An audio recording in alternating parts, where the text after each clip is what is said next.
Qué alegría poder estar aquí, pero qué nervios y qué responsabilidad. Sí.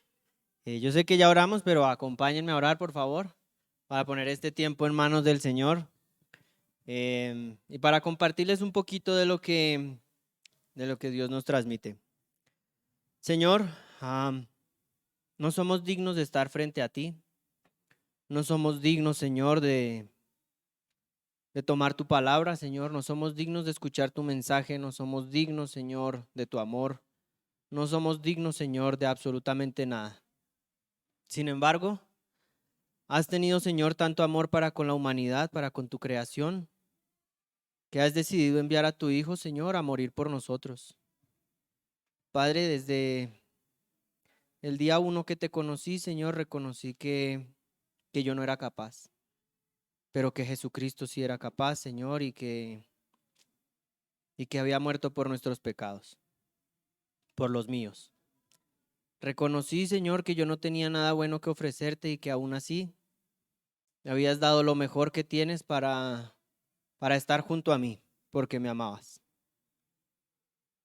Señor, desde este momento he intentado estar aferrado a Jesucristo, Señor, abrazándolo con errores, pero esforzándome cada día, Señor, por mantenerme junto a Él. Dios, te quiero pedir que me ayudes, que las palabras que salgan de mi boca sean un mensaje para tu gloria y para exaltar a Jesús, Señor. Gracias por este tiempo, Señor, y gracias por acompañarme en esta tu tarea. En el nombre de Jesús, amén. Bueno, hermanos, pues tengo la oportunidad hoy de traer el mensaje que el Señor nos ha dejado. Y el día de hoy vamos a estar leyendo el libro de Filipenses. Vamos a estar leyendo el capítulo 1 y los versículos desde el 1 hasta el 11. Pero para poder hablar de Filipenses, es necesario que leamos primero un poema, casi es un poema que está escrito en la carta a los Filipenses, pero en el capítulo 2, en los versículos del 5 al 11. Entonces le voy a pedir a mis amigos de sonido que me ayuden con las diapositivas. Ahí van a estar la mayoría de los textos bíblicos. Cuando no, yo les voy a avisar. Entonces no se preocupen por eso. Y vamos a leer Filipenses capítulo 2, versículos del 5 al 11, para darnos un breve entendimiento del poema que está escrito en esta carta y en este libro. No sé si tenemos la presentación.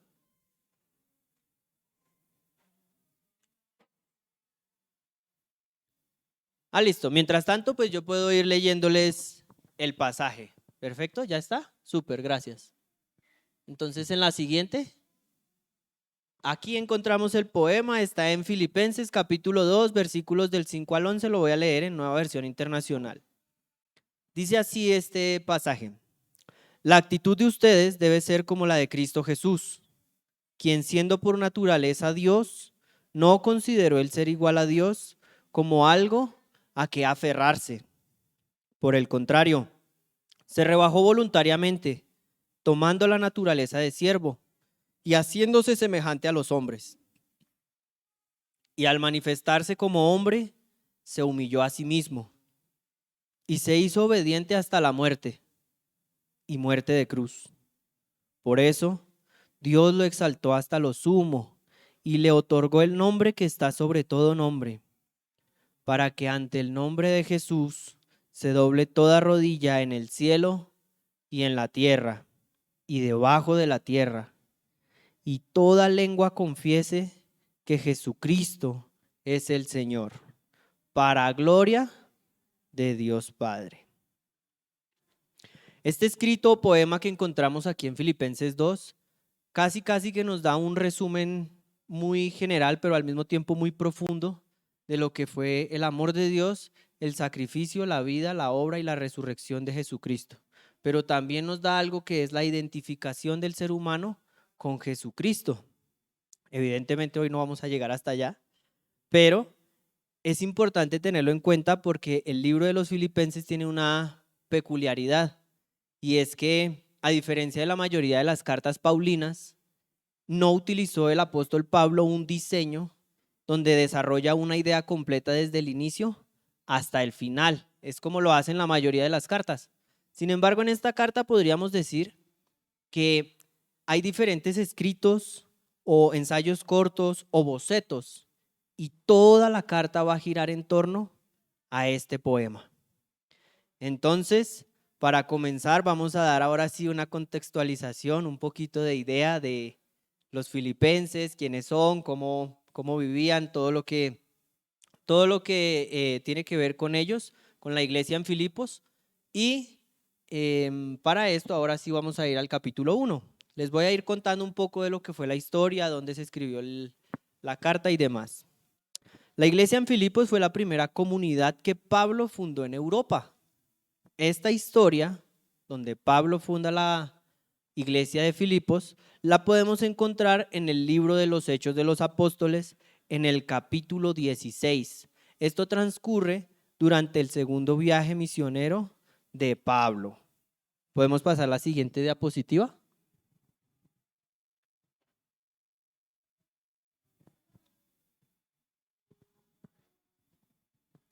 Aquí en esta diapositiva les puse un pedacito de mapa de Europa y aquí vamos a encontrar el segundo viaje misionero de Pablo. No sé si ustedes alcanzan a ver, pero hay una línea azul que va por el mapa y esa es la línea de la trayectoria que hizo Pablo. ¿Podemos pasar a la siguiente diapositiva, por favor?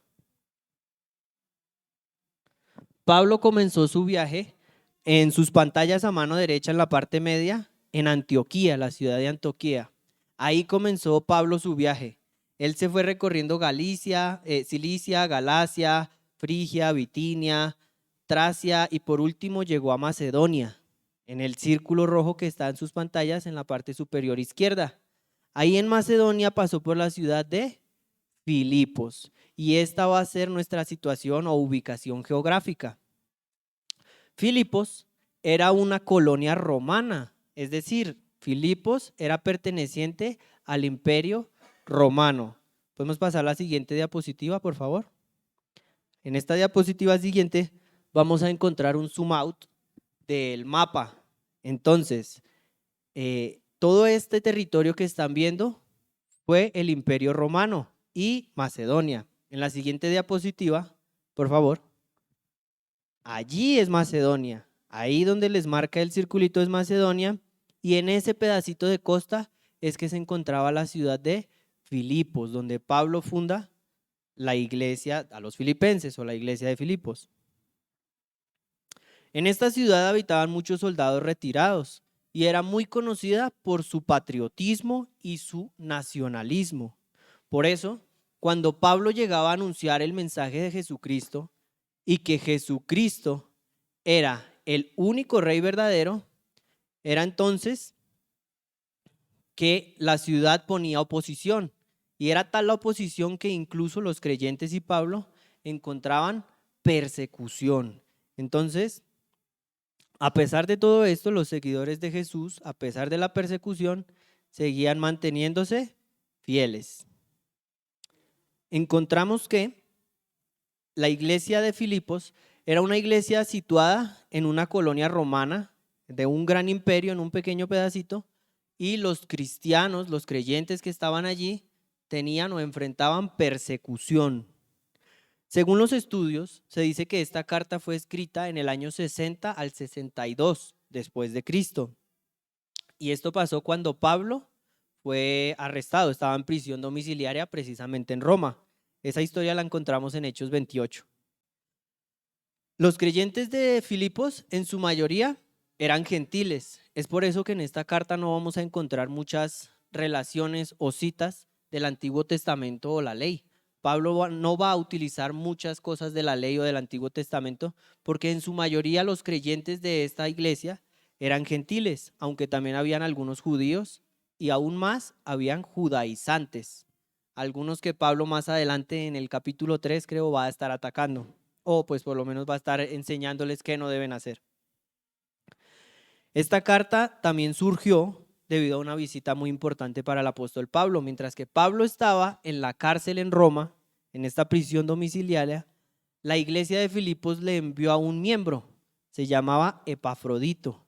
Epafrodito llegó a Pablo con una ofrenda económica y anímica para el apóstol. Pablo, agradecido por este gesto de ánimo y amor, aprovecha esta ocasión donde lo visita Epafrodito para escribir esta carta y enviarla de regreso a la iglesia en Filipos, que era la iglesia que se había hecho parte con él en la tarea del misionero o de ser misionero. En todo ese segundo viaje que vimos, la iglesia de Filipos, más adelante en el capítulo 4 o 5, Pablo nos cuenta que era la iglesia que lo apoyaba desde el comienzo. Entonces vamos a hacer un pequeño resumen general para centralizar la idea. En la imagen siguiente encontramos que el autor de la carta es Pablo. Él mismo se declara el autor en el versículo 1, ya lo vamos a ver. El año de escritura fue el año 60 al 62 después de Cristo, mientras que Pablo estaba en prisión domiciliaria en Roma. La iglesia fue fundada en Hechos 16, o fue la primera iglesia fundada en Europa, y eso está en Hechos 16, la historia de Hechos 16. La ciudad se llama Filipos, los ciudadanos eran parte soldados romanos y parte ciudadanos no romanos, pues gentiles pero no creyentes, griegos. Y los creyentes sí eran gentiles, judíos y algunos judaizantes. La situación que los creyentes en la que los creyentes se encontraban en ese momento era de persecución. Y la carta surge a causa de una visita de un hermano para su apóstol, para su pastor o fundador en la cárcel. Ese es el contexto que tenemos que tener en cuenta cuando vamos a pensar en el escrito en la carta de los Filipenses.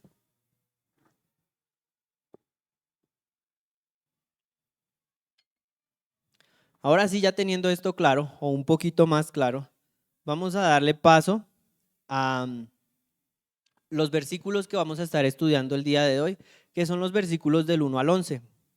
Para comenzar, vamos a leer los versículos 1 y 2 en la siguiente diapositiva, gracias. Dice así, es todo en versión internacional. Pablo y Timoteo, siervos de Cristo Jesús, a todos los creyentes en Cristo Jesús que están en Filipos, junto con los obispos y diáconos. Que Dios nuestro Padre y el Señor Jesucristo les concedan gracia y paz. Este es el saludo de la carta. Quiero que pensemos un poquito en este saludo. Parece algo muy de rutina, ¿cierto? Como pues la forma en que se saluda, como nosotros redactar un documento hoy para alguna entidad, fecha, nombre, dirigido a, perteneciente, Entonces, vamos a pensar en las palabras que está utilizando Pablo en este saludo. Para eso, vamos a estar viendo un poquito del idioma original. No vamos a estar viéndolas en la nueva versión, sino el mensaje que Pablo quería transmitir por medio de la carta utilizaba unas palabras que tenían un significado para él en su contexto. Vamos a estar intentando entender más o menos qué significaban en ese contexto y qué es lo que Pablo quiere decir. Pasemos a la siguiente. Perfecto. La primera palabra que encontramos es siervos. Dice Pablo y Timoteo, siervos de Cristo Jesús. Para nosotros hoy en día un siervo, ¿qué podría ser? Alguien que me pueda dar una pequeña definición de siervo. ¿Alguno de ustedes se considera siervo de su patrón en el trabajo?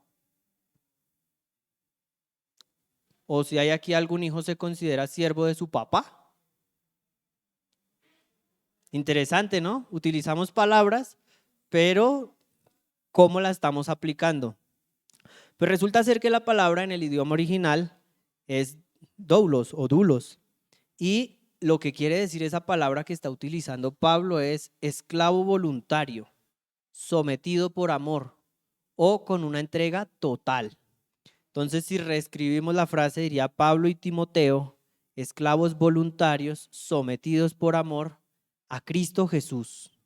Eso era lo que ellos estaban haciendo. Cuando Pablo y Timoteo se declaran siervos de Cristo Jesús, se declaran esclavos de Él, no por obligación, sino por amor, de manera voluntaria, voluntaria. Esta es la frase que estamos entendiendo. Pablo y Timoteo están en una situación, Pablo está escribiendo la carta desde la cárcel, más adelante lo vamos a ver, pero él se declara en esa situación por amor de manera voluntaria hacia Cristo Jesús.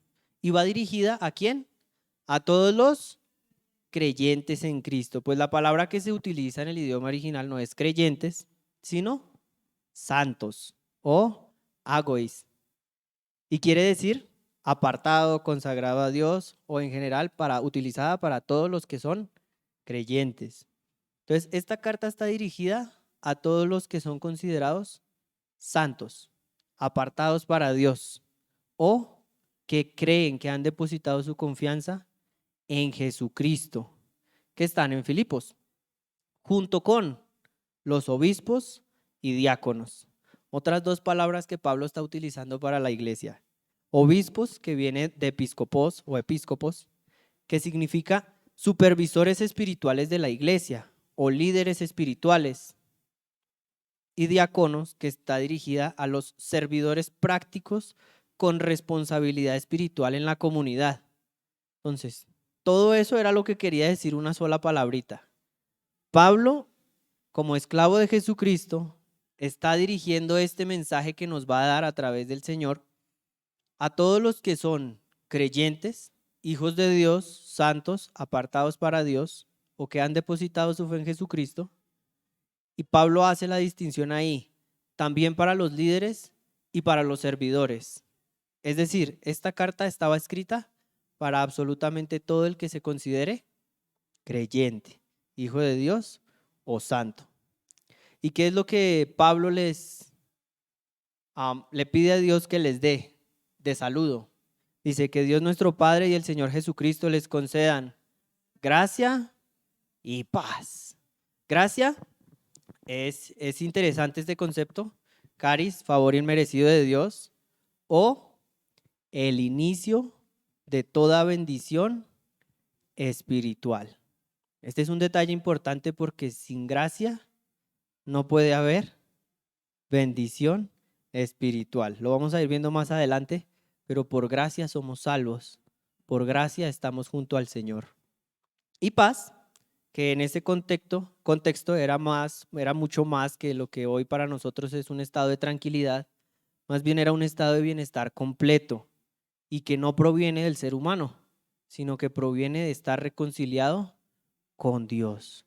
Entonces, lo que Pablo está dedicando a sus discípulos, creyentes o a su iglesia es la gracia y la paz de Dios. El regalo que Dios tiene para ellos sin sus esfuerzos y el bienestar que se obtiene por reconciliarse con Dios.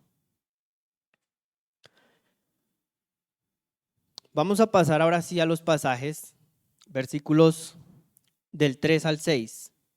En la siguiente diapositiva, por favor, gracias. Dice así: doy gracias a mi Dios cada vez que me acuerdo de ustedes.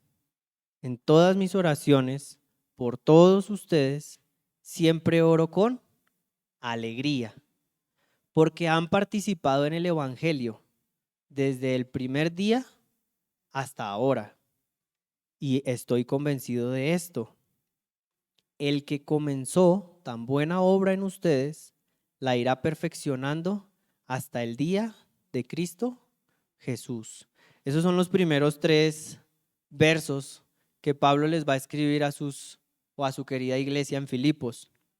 Y el primero es muy interesante porque dice: doy gracias a mi Dios cada vez que me acuerdo de ustedes. Este pasaje nos servirá como una introducción, porque más adelante Pablo va a estar orando por su iglesia. Y aquí en este versículo, esta frase, esta oración nos está dando una introducción a esa oración que más adelante va a hacer Pablo. El verbo doy gracias, o esa expresión que utiliza Pablo, está en un tiempo que se llama presente continuo, que indica una acción que no ha terminado, una acción que se está haciendo, que no ha parado. Esto quería decir que Pablo no solamente daba gracias a Dios repentinamente, sino que cada vez que él se acordaba, En cada situación que él se acordaba de la iglesia en Filipos, él daba gracias a su Dios. Y es interesante resaltar ese mi Dios, porque Pablo lo está utilizando como una partícula para acercarse a él, para denotar la relación que él tenía con Dios. Para mi Dios, el mío, es de propiedad. Pablo daba gracias a su Dios en su relación íntima y personal, cuando nadie lo veía o cuando lo estaban viendo, porque era su relación con Dios. En medio de la relación de Pablo y de Dios estaba la iglesia de Filipos atravesada por medio de las gracias que Pablo daba a Dios por esta iglesia. En todas mis oraciones, por todos ustedes, siempre oro con alegría, porque han participado en el Evangelio desde el primer día hasta ahora. Veamos esto. En todas mis oraciones, por todos ustedes, siempre oro con alegría. En esta primera parte del versículo vemos a Pablo contándoles qué hace él en su tiempo personal con el Señor cuando se comunica con Dios. Y dice, oro con alegría. Y está precedido de un siempre, como si fuera obligatorio, como si fuera una obligación de Pablo. Pues resulta ser que efectivamente era una obligación, pero no era una obligación porque Dios se lo imponía, sino que Él nos explica por qué está obligado a orar por ellos, o a dar gracias, o a recordarlos en sus oraciones. Y dice que ora con alegría, por voluntad propia. Resulta ser que el amor obliga. Cuando usted ama, se ve obligado, pero no se ve obligado porque tocó, se ve obligado por amor. No es como que yo no pueda decidir, lo contrario, el amor me permite a mí tomar la decisión de quitarme, de ponerme a un lado para tener o deber hacer lo que está pasando. En este caso, Pablo hacía referencia a esta frase en este sentido. Él se veía obligado a orar por la iglesia, pero lo hacía por amor, lo hacía con alegría. Y más adelante vamos a estar viendo esa alegría de dónde proviene. Si provenía del apóstol Pablo o de dónde provenía. Pero mientras tanto sigamos, dice, porque han participado en el evangelio desde el primer día hasta ahora. Pablo está dando la explicación de por qué es que está tan agradecido con esta iglesia, ¿cierto? Está tan agradecido con esta iglesia porque la iglesia ha crecido mucho, ¿cierto? Es lo que dice el pasaje. O está agradecido con la iglesia porque la iglesia ha dado muy buenas cosas a los pobres, ¿cierto? Es lo que dice el pasaje. O está muy agradecido con la iglesia porque la iglesia todos los domingos va a la congregación. ¿Sí? ¿Dice esto el pasaje? ¿Por qué está agradecido con la iglesia? Está agradecido con la iglesia porque han participado en el evangelio. La tarea que Pablo tenía de parte de Dios era dar a conocer el evangelio, las noticias, el poema que leímos antes a las naciones gentiles. Esta era la tarea que tenía Pablo asignada. Y esta iglesia había decidido, por amor, ser parte de esta tarea que estaba haciendo Pablo de compartir el evangelio entre los gentiles de manera voluntaria. Entonces, Pablo estaba agradecido con la iglesia porque estaban caminando unánimes en un mismo sentir, porque estaban caminando juntos en una misma dirección. ¿Cuál era la dirección?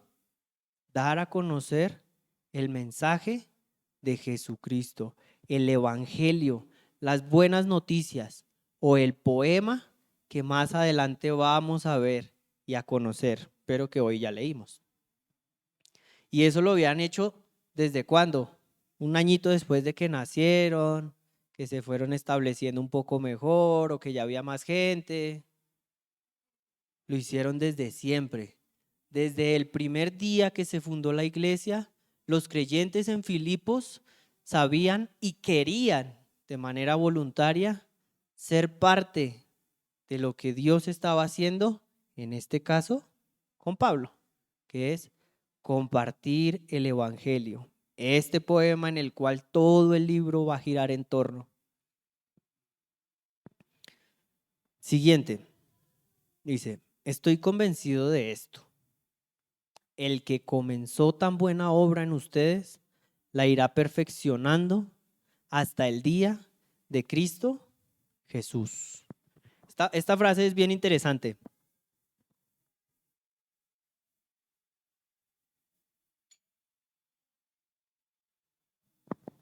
Esta frase es muy interesante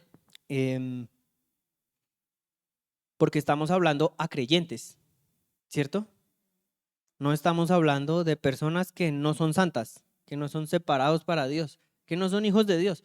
Estamos hablando a personas que ya depositaron su confianza en Jesucristo. Y estamos hablando de personas que ya depositaron su confianza en Cristo, maduros o inmaduros, a obispos y a diáconos, pero también a todos los creyentes. No hay distinción para quién va este mensaje.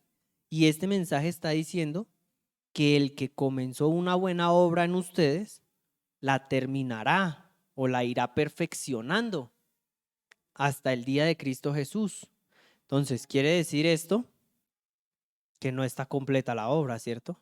Vamos a ver otro poquito de las palabras que utilizó Pablo en la siguiente diapositiva. Gracias.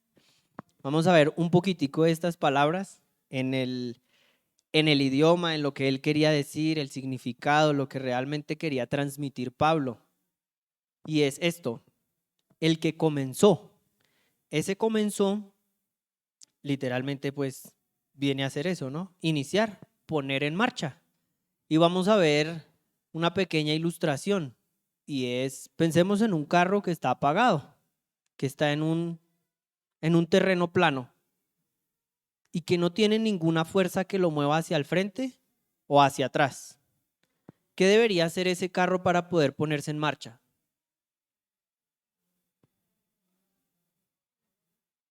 Toca prender el carro, ¿cierto? Si uno no mete la llave y da el primer start, ¿cierto? Da la primera chispa, ¿ese carro se va a poner en marcha si nada más lo toca? Bueno, pues ese comenzó habla más o menos de esta expresión, de entender que estábamos apagados. ¿Quiénes? ¿A quiénes le está hablando la carta? A los creyentes. Entonces dice que cuando ustedes estaban apagados, que no se podían mover, que no podían andar, que no tenían la capacidad de moverse por sí mismos, Dios, el que comenzó, Él fue el que dio el start, la primera marcha. Él fue el que nos dio el primer chispazo, ese chispazo que nos va a permitir movernos, y lo vamos a ver después. Pero ¿qué fue lo que comenzó? ¿Qué fue lo que hizo esa chispa? ¿Qué es esa chispa? El apóstol utiliza las palabras buena obra. ¿Cuál será esa buena obra que comenzó Dios para con nosotros? ¿Qué creen ustedes?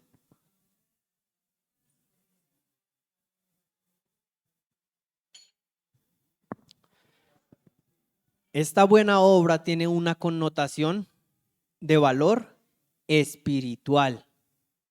No es una buena obra con connotación física, sino con connotación espiritual.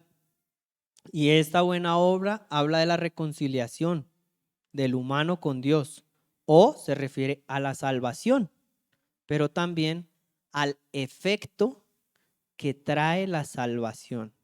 Si nos pudiéramos imaginar una cadena de actividades, sin la chispa sería imposible que pasaran el resto de las actividades. Dios da el chispazo, que es el regalo, que es la gracia. Usted lo recibe por medio de la fe. Y entonces esa buena obra que el Señor empezó, ese chispazo que ahora le permite moverse, le va a usted permitir avanzar como efecto de su salvación, como consecuencia lógica. Usted ahora va a poder moverse, y va a poder moverse en Cristo Jesús. Ya lo vamos a ver. Pero dice así, el que comenzó tan buena obra, aquel que los reconcilió con Dios, aquel que les dio la salvación, irá perfeccionando esa obra hasta el día que nos volvamos a encontrar con Jesucristo. ¿Y qué es ese perfeccionando? Ese está más literal y es llevar a término o completar plenamente. Entonces, de este pasaje lo que a mí me queda sonando como duda o pregunta es, ¿será que los creyentes que ya son salvos ya están completos? ¿Será que los que enseñan y son pastores, diáconos, ya están completos? ¿Será que Dios en esta vida terminó la obra con nosotros? Todos los creyentes estamos en un proceso. Los creyentes tenemos la oportunidad de ser parte de este proceso con Dios gracias a ese chispazo. Sin ese chispazo sería imposible que avanzáramos hasta ser completos, porque no hay obra que terminar, ¿sí? Y esta perfección va a llegar hasta el día en que nos reencontremos con Jesucristo. En esta tierra Dios no habrá terminado esa obra en nosotros. Hay una ilustración que a mí me gusta mucho, que es la del poema. Yo no sé si ustedes la han escuchado, pero dicen o se usa haciendo referencia a que Dios es un poeta. Dios es un poeta y nosotros somos un poema. La vida que estamos viviendo en esta tierra son los versos que Dios está escribiendo. Y como seguimos viviendo, pues por ende no se ha terminado. Somos una obra inconclusa. Somos un poema a mitad que está escribiendo Dios. Y tenemos la certeza que es Dios el que lo está escribiendo, precisamente porque es Él el que nos da el arranque. Sin ese arranque no podríamos estar pensando en este proceso. Por eso es que esta carta y todo lo que vamos a estar viendo está dirigido exclusivamente para los que ya arrancaron, para los que ya les prendió el carro. Yo les quiero hacer una pregunta, hermanos. Pensando en esto y pensando en ese amor fraternal que tiene Pablo hacia su iglesia, ¿será que nosotros amamos a nuestros hermanos en Cristo y los recordamos? ¿Será que oramos por ellos? Y si sí, ¿será que lo hacemos porque toca? ¿O por amor, con alegría? Esta es solo una pregunta para que vayamos meditando. Vamos a continuar con los siguientes pasajes. En la siguiente diapositiva, por favor, gracias.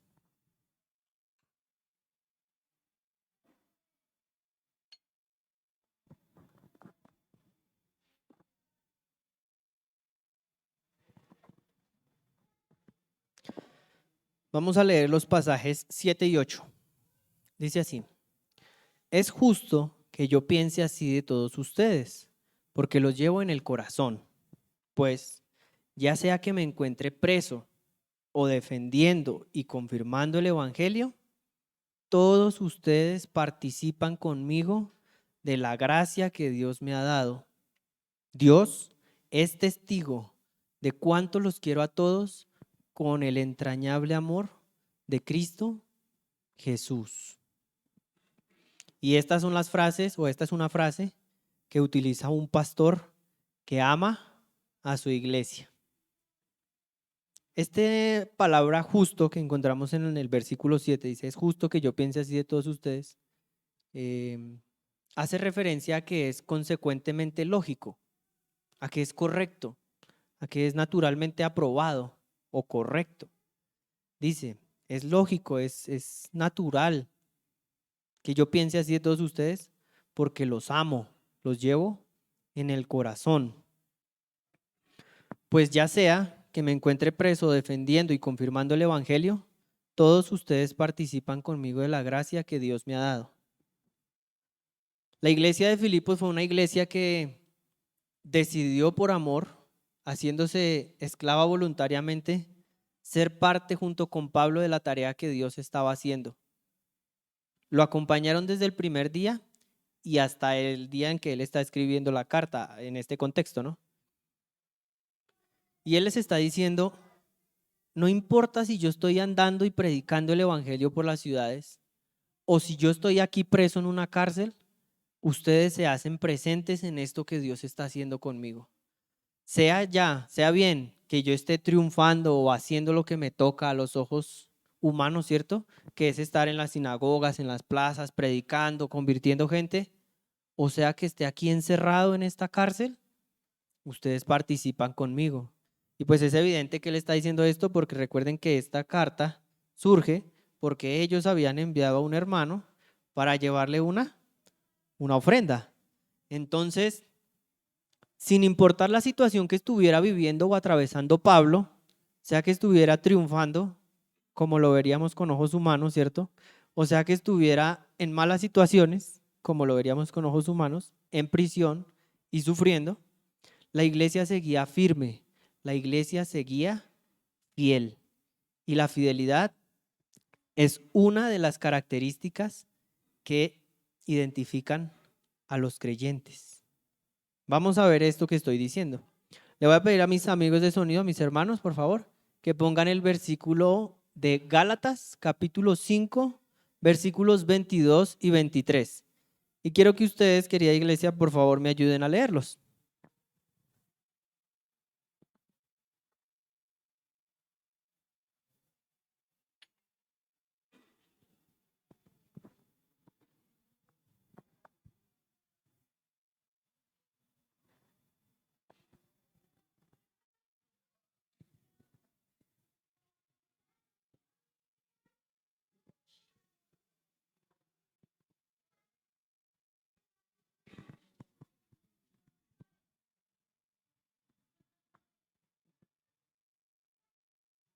Bueno, creo que tenemos un pequeño inconveniente técnico. No sé si algún hermano ya lo tiene ahí, que me quiera ayudar, se para y lo lee fuertemente, por favor. Gracias. Sí, señor.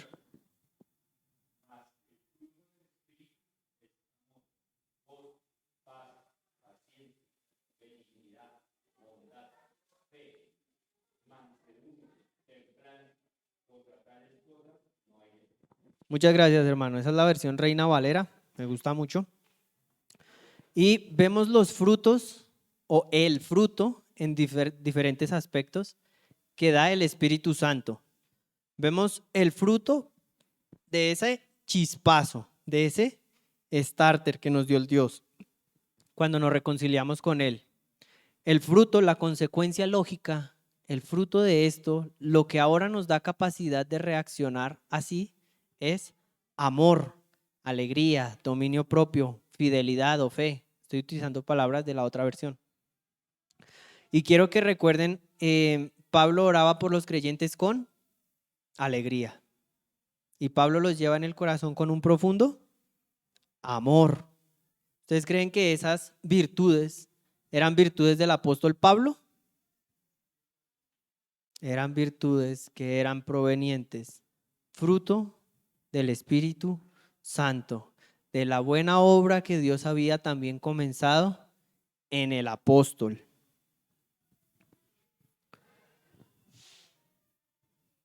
Dios es testigo de cuánto los quiero a todos con el entrañable amor de Cristo Jesús. Este es el amor que es fruto del Espíritu Santo. Un amor que está dispuesto a dar su vida por el otro. ¿Para qué? Para que el nombre de Dios sea glorificado. ¿Recuerdan el poema que estuvimos leyendo al comienzo? Lo que Jesucristo hizo es la expresión máxima del amor de Dios de manera tangible. Y ese amor es el que está hablando Pablo, que es capaz de caminar, de dejar su casa, de enfrentarse a malas situaciones para ir a predicar y que la gente conozca. De ese amor es del que está hablando Pablo cuando está en la cárcel, preso, atravesando problemas, en una cloaca con males olores, en fin.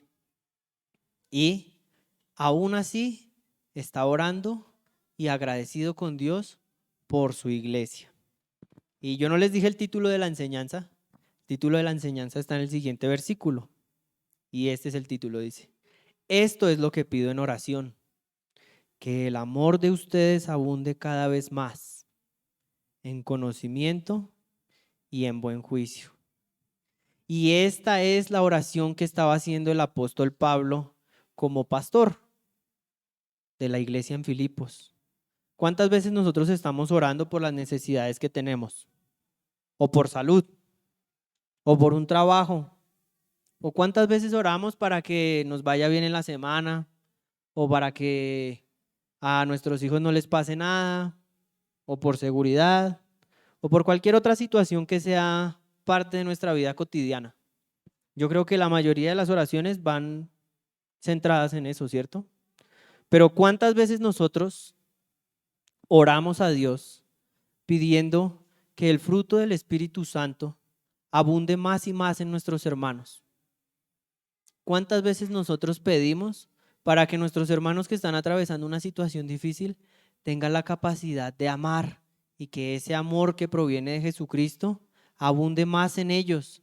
Más adelante lo vamos a ver en el capítulo, pero para que puedan encontrar gozo sin importar la situación que estén pasando, sin importar la situación física, para que tengan gracia y paz, ese bienestar completo que proviene de la salvación.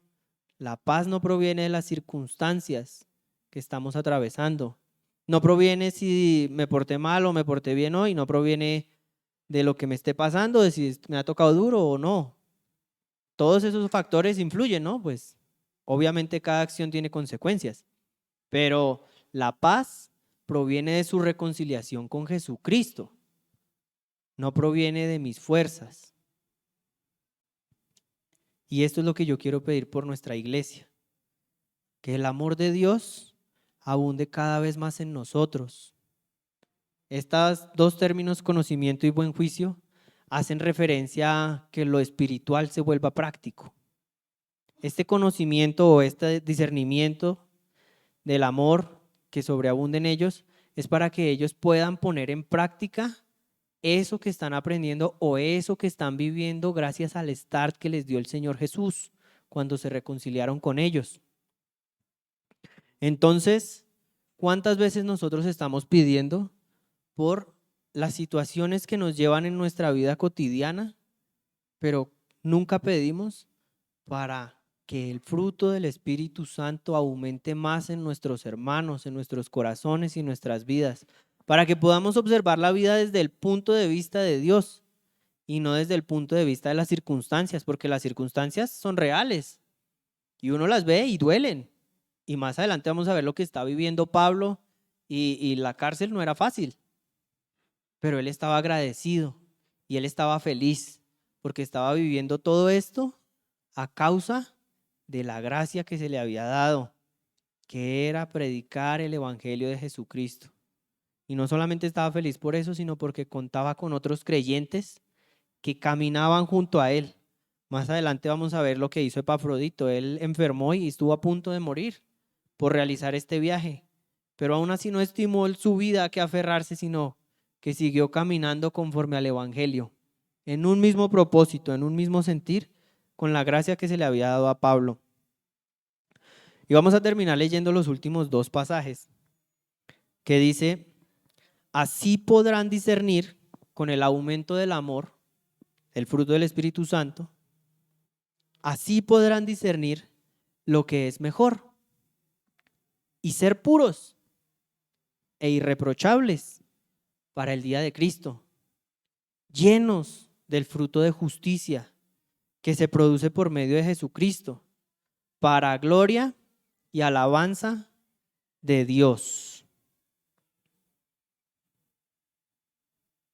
Jesús, Dios, aquel que da el chispazo en nosotros, aquel que comienza la buena obra, es el que nos dota con la capacidad para poder reflejar lo que Él es. Esas características que nos leyó nuestro hermano Orlando son producto del Espíritu Santo y son un reflejo de lo que Dios es. Pero nosotros como humanos no tenemos la capacidad de mostrarlas. Nosotros como humanos no tenemos la capacidad de mostrarlas sin la ayuda de Jesucristo. debe ser por medio de Jesucristo. Nosotros podríamos pensar que dar algo a un necesitado es buena obra, ¿cierto? Es correcto. Sí, es una obra de amor, es una buena obra, ¿cierto? Yo puedo controlar qué va a hacer este necesitado con lo que le di. Yo puedo saber si lo usó para bien o para mal. Está en mi control entender que si yo le doy, el Padre va a ser glorificado. Como humano, yo me siento limitado y yo no tengo la capacidad de saber más allá de lo que va a pasar. Pero Dios sí la tiene. Dios sí tiene la capacidad. Y resulta ser que cada cosa que nosotros hacemos cuando estamos aferrados a Jesucristo o llenos del fruto de justicia que se produce por medio de Jesucristo, son obras de amor y de justicia porque son Dios quien las prepara. Son obras que Dios preparó, no son obras que yo alisté. No es que en mi inteligencia humana ahora yo sé que no robar, no mentir, son buenas cosas y entonces tengo la capacidad de hacer y obrar bien para todo el mundo. Yo tengo la capacidad de hacer buenas obras porque fue Dios el que puso el chispazo. Y cuando estoy sujeto a Jesucristo, lleno del fruto de justicia que se produce por medio de Él, es entonces que ahí sí puedo hacer buenas obras, aferrado al regalo que Dios me dio.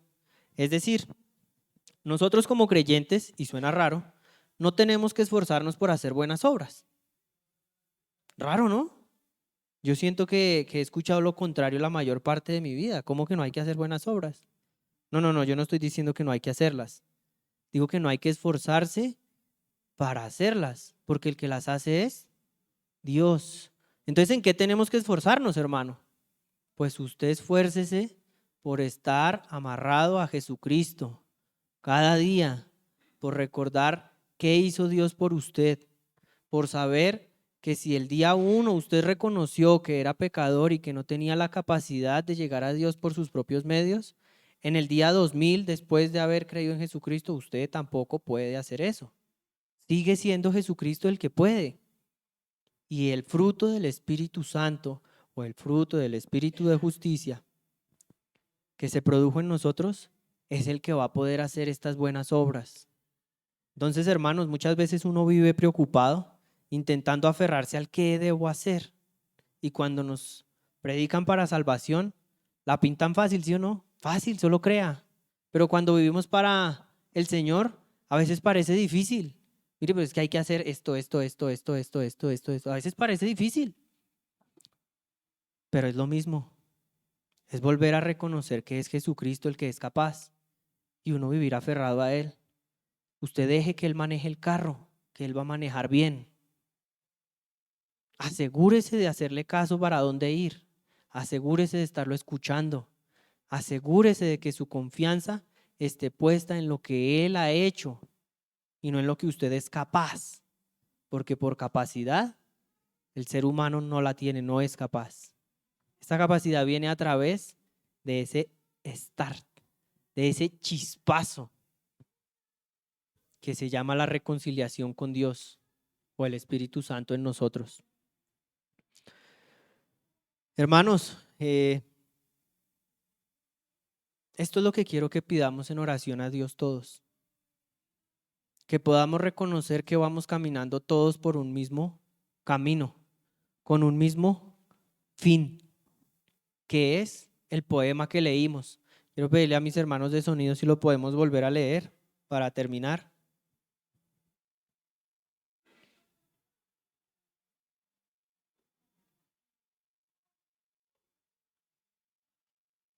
Muchas gracias. Por esto es por lo que nosotros trabajamos como creyentes. Esto es lo que nos mueve. Esta es nuestra razón de ser. Esto es lo que nos hace cristianos. La actitud de ustedes, todos los cristianos, más adelante vamos a llegar a eso con detalle, pero la actitud de ustedes, todos los cristianos, nuevos, viejos, maduros, inmaduros, sirvientes, no sirvientes, todos, debe ser como la de Cristo Jesús, quien siendo por naturaleza Dios, no consideró el ser igual a Dios como algo a que aferrarse. Por el contrario, se rebajó voluntariamente, tomando la naturaleza de siervo y haciéndose semejante a los seres humanos.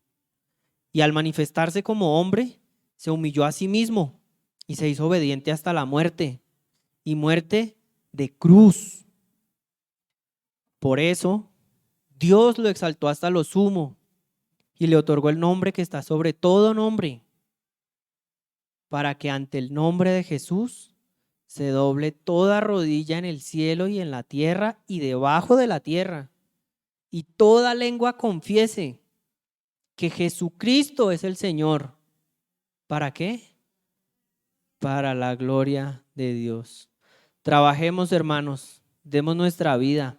No consideremos lo que tenemos como algo valioso a que aferrarnos, para que ante el nombre de Jesús toda rodilla se doble y toda lengua confiese que Jesucristo es el Señor,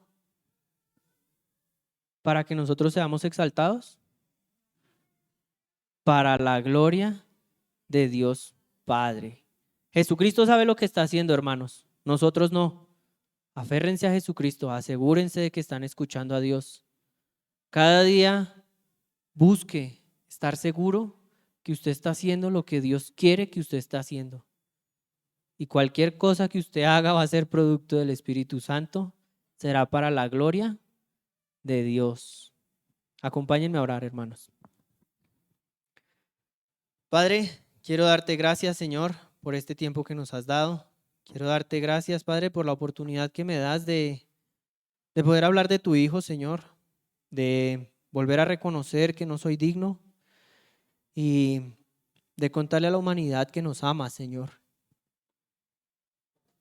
Oh Dios, la historia que estoy viviendo sigue siendo tu historia. Tú sigues siendo el personaje principal. Ayúdanos, Señor, a poder darte el papel que te corresponde en nuestras vidas, Señor. Padre, quiero pedir por nosotros, Señor, como iglesia. Quiero pedir por Musú como iglesia local. Y quiero pedirte, Señor, que nuestro amor que tu Hijo ha puesto en nosotros, Señor, por medio de su sacrificio, abunde más y más cada día, Señor. Que cada día podamos, Señor, amar más, como tú amaste al mundo, para que todo el que nos rodea pueda algún día decir que Jesucristo es el Señor, para tu gloria, Señor. En el nombre de Jesús.